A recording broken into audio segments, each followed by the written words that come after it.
Devez-vous craindre un baril de pétrole à 200 $ cet été? Une envolée du cours de l'énergie, pétrole, gaz naturel, électricité. Bienvenue au Fast and Forex de ce mercredi 29 juin 2022.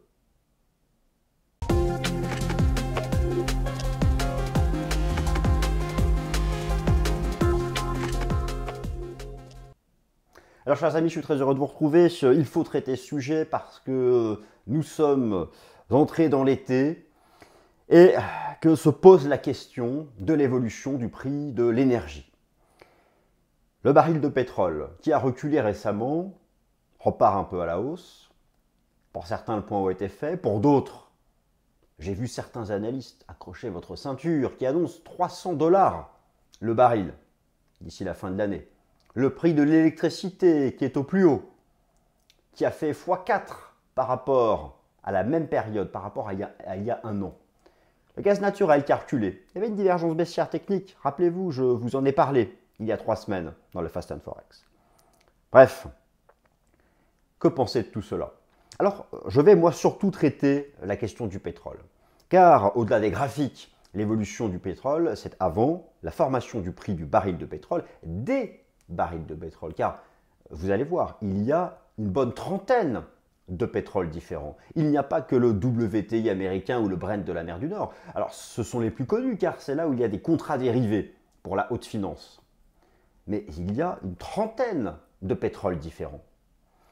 Et puis, il y a les pétroles produits par les pays de l'OPEP et puis les pays non membres de l'OPEP. L'OPEP, l'Organisation des pays exportateurs de pétrole, qui représente encore un bon 30% de la production mondiale de pétrole. Alors, dans cette vidéo, je vais vous proposer un topo sur l'offre et la demande de pétrole.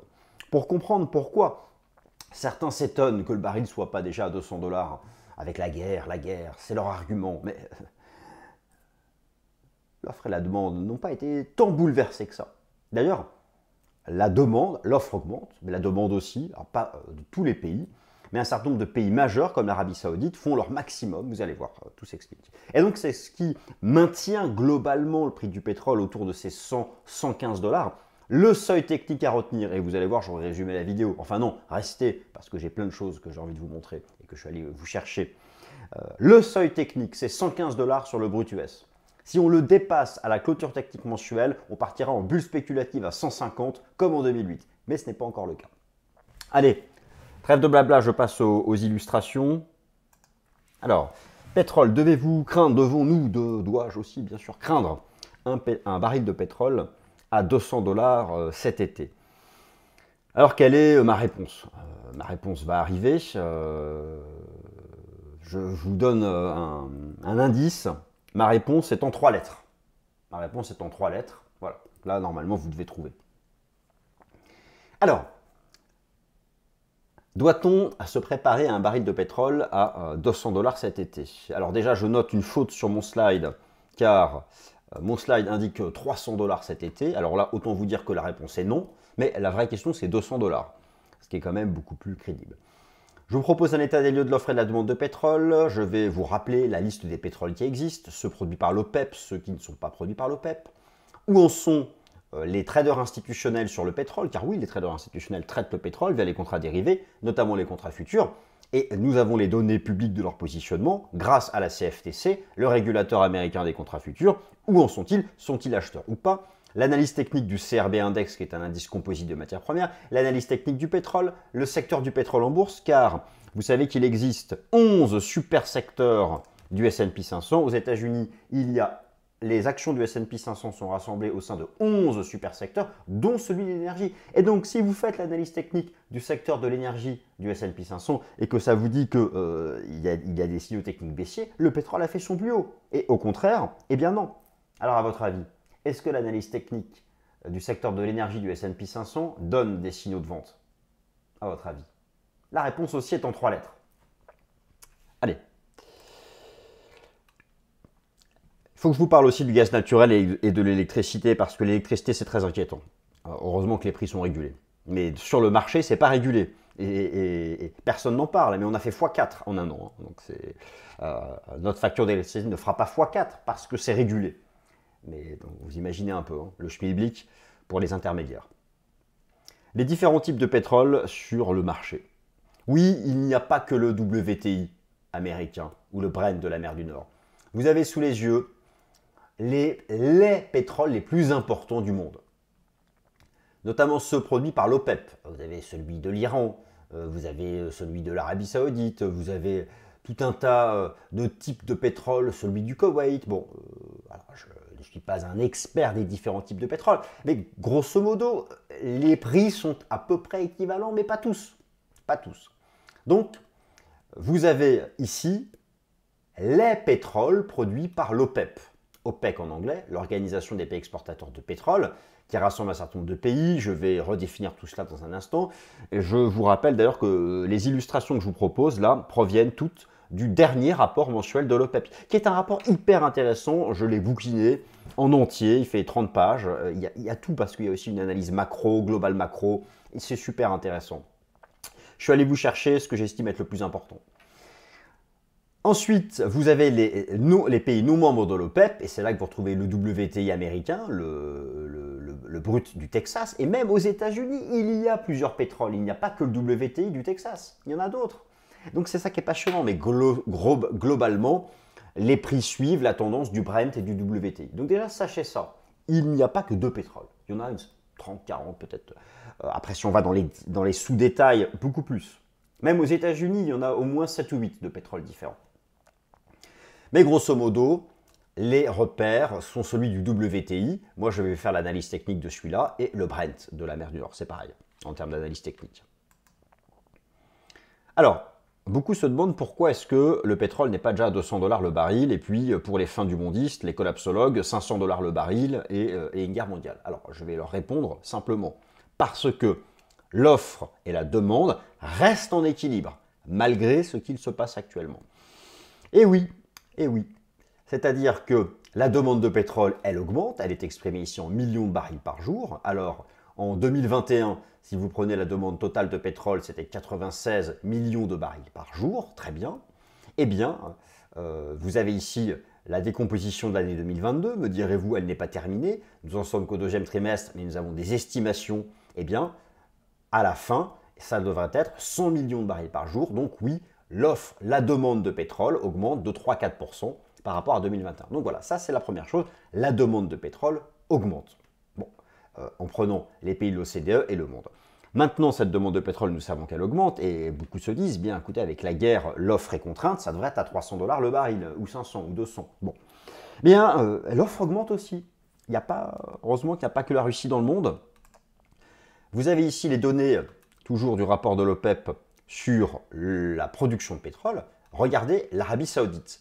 L'Arabie Saoudite qui est passée donc de ses 9113, alors on est toujours par jour, hein. Et là nous sommes par mois, toujours hein, en rythme mensuel, sur une moyenne entre 10 000 et 10 500. Donc l'Arabie Saoudite a augmenté sa production de pétrole, mais il n'y a pas que l'Arabie Saoudite. La production a aussi augmenté au Koweït. Si vous prenez le cas ici du Koweït, vous voyez, en moyenne, alors sur 2021, c'était 2419. Là, mois après mois, toujours en baril, en quantité de barils, nous sommes à 2,6, 2,6. Donc, les augmentations ne sont pas énormes, mais on est dans l'ordre de grandeur des 3-4% de l'augmentation de la demande. Par contre, dans certains pays, ça a baissé. Dans certains pays, ça a baissé, mais globalement, si on compare 2022 à 2021, toujours en moyenne en millions de barils par jour, là c'était 26 millions de barils, bien, cette année, on devrait arriver pour les pays de l'OPEP, et uniquement les pays de l'OPEP. Alors je vais dans un instant vous rappeler ce que ça représente par rapport à la production mondiale de pétrole. Bon, c'est un bon 30%, mais les détails arrivent. Eh bien, ça augmente aussi. On est plus sur du 28 millions de barils par jour. Donc, ce qui explique que le baril ne se soit pas envolé, c'est toujours pour le moment le maintien d'un relatif équilibre entre l'offre et la demande. Alors là, vous avez le bilan que propose l'OPEP, OPEC en anglais, avec donc un bilan de l'évolution de la production de pétrole et la part de marché de l'OPEP. La part de marché de l'OPEP dans la production mondiale de pétrole est actuellement de 28,9%. Donc voilà, vous avez ici la production mondiale de pétrole, toujours en millions de barils par jour, global, et là vous avez l'histogramme de la part de l'OPEP. Donc, ce rapport de l'OPEP, l'OPEP détient ces 30% de la production mondiale, mais l'OPEP, si vous lisez bien ce rapport, et qui est très intéressant, balaye tout le marché du pétrole mondial. Ils font une étude pour les États-Unis, pour l'Europe, la Norvège, le Royaume-Uni, une étude très précise sur la production de pétrole en Chine, j'ai tout lu, c'est très intéressant. Et ce qui en ressort, c'est une volonté des producteurs de répondre à la demande. Et une volonté des producteurs de répondre aussi à la guerre en Ukraine, en essayant de se substituer. Et on peut voir des rapprochements, là, par exemple, étonnants, quand on voit le président du Venezuela qui appelle la France à venir avec ses compagnies pétrolières. Bon, vous voyez, il y a une redistribution des cartes entre producteurs et clients. Et donc, ça va assez vite, et c'est ce qui, pour le moment, évite. Alors maintenant, certains disent que, par exemple, l'Arabie Saoudite serait arrivée au max du max. Bon, ça, personne ne le sait. Est-ce que vous croyez que l'Arabie Saoudite va être transparente sur sa capacité de production? C'est stratégique, bien sûr que non. Elle va peut-être faire croire qu'elle est au max du max. Alors peut-être qu'elle l'est vraiment, mais enfin, elle ne dira jamais la vérité. C'est trop stratégique pour ces pays d'être transparent. Là, on a vu la partie offre et demande, la partie physique. Il y a encore un équilibre, ce qui évite le pétrole à 200 $ le baril. Maintenant, que font les traders institutionnels? Eh bien, vous allez voir, ils ne sont pas massivement acheteurs, même au contraire. Alors, il y a deux choses. Vous avez sous les yeux le rapport Commitment of Traders de la CFTC concernant les contrats futurs sur le Brent. Les contrats d'option, les contrats futurs sur le Brent. Alors, ce qui est marquant depuis le début de la guerre en Ukraine, c'est l'effondrement des positions short. Oui, c'est un fait. Alors là, oui, tout à fait. Regardez l'histogramme orange. Les positions short se sont effondrées. Il y avait divisé par deux, les positions vendeuses. Donc, de nombreux traders institutionnels ont arrêté d'être vendeurs. Mais les positions acheteuses, elles, ne se sont pas envolées. Et il y a maintenant beaucoup de positions de spread. J'appellerais ça de market maker, d'équilibre. Assurer le fonctionnement des carnets, des positions de couverture. Des positions de market maker, j'appelle ça comme ça, moi. Donc, la finance institutionnelle n'est pas massivement à l'achat sur le pétrole. Et lorsque je vois ça, plus actuellement une capacité d'équilibre entre l'offre et la demande, je ne vois pas ce qui nous mènerait le baril de pétrole à 200 $ cet été. Mais il reste encore la vision de l'analyse technique pour apporter une réponse complète. Alors, première chose, est-ce que le baril de pétrole va aller à 300 $? Eh bien, qu'en pense le marché action américain? Vous avez sous les yeux, vous savez, au sein du S&P 500, les 500 actions du S&P 500 sont réparties entre 11 super secteurs, dont celui de l'énergie. Vous avez sous les yeux la représentation graphique en données mensuelles du super secteur de l'énergie du S&P 500. Le point haut est fait.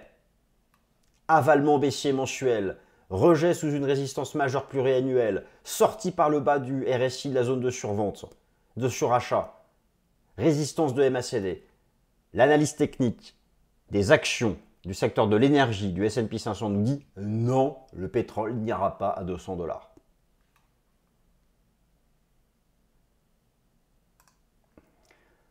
Le CRB Index, l'analyse technique du pétrole, l'électricité, le CRB Index, je vous en ai déjà parlé. Je vous le remontre.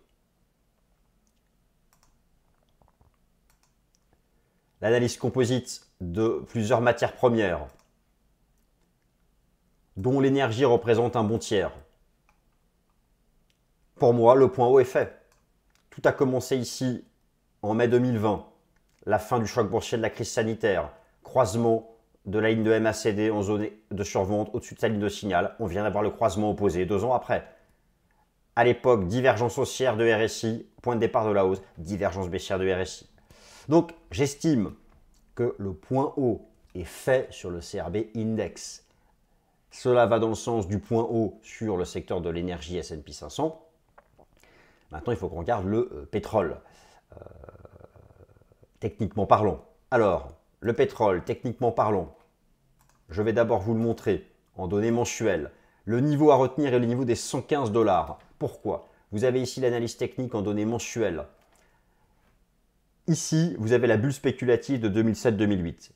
Regardez, la résistance à 114,18, c'est celle qui bloque les cours depuis 3 mois. Pourquoi? Parce que au-dessus de 114,18 $, c'était l'excès de la bulle spéculative. En fait, il suffirait d'une clôture mensuelle au-dessus de 115, et oui, il y aurait peut-être un ultime emballement à 147, 150 $ le baril. C'est le risque, oui, c'est le risque de l'été, mais pas de 100. Alors va-t-on avoir ce risque d'emballement, de bulle spéculative, d'excès?